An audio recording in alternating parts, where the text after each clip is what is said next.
When Disney was given that special district, you have to remember, and we did talk about this before, that they were given that special district under the guise that they were going to build Epcot, Experimental Protocol City of Tomorrow. Remember, not the theme park.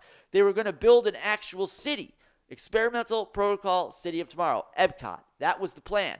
That was why they were granted the special district, or at least one of the reasons they were granted the special district, because, obviously both counties couldn't provide emergency services. So by giving them a special district and allowing them to provide their own emergency services, they kind of can kill two birds with one stone there. But the problem was that and I think that wasn't even a problem. I think what the problem was is Florida was so desperate to get Disney down here. And again, rightfully so for economic reasons. But the trade-off they gave them, I don't think was worth it. And now again, they were supposed to build Epcot to become a city. They are given this special district as one of those reasons. And when Disney died, they were basically like, we're not doing the special district, or we're not doing Epcot that way. We're not building a city because for various reasons, they weren't going to build Epcot. So when they said, hey, we're not building this Experimental Protocol City of Tomorrow, that's when the Florida legislature should have said, okay, bitch, we're going to take that thing back now because you don't need it anymore.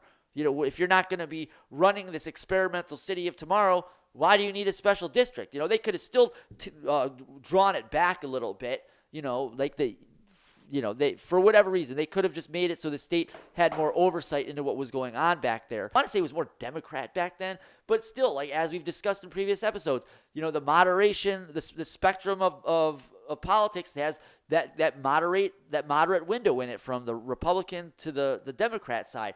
And maybe you just had the legislature that was actually mixed up with a bunch of these guys, and they just didn't want to ruffle feathers for whatever reason.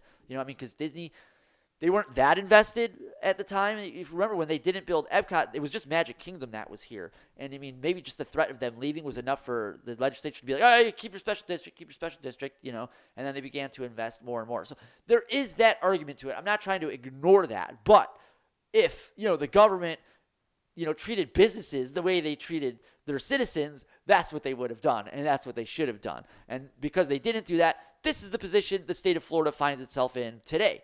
Now they're trying to retaliate against us for having this, for our free speech. And it's honestly, it has nothing to do with that. If what the state giveth, the state taketh. That it's just that simple. And I'm sure Bob Iger is smart enough to know that. He's just going to pretend differently and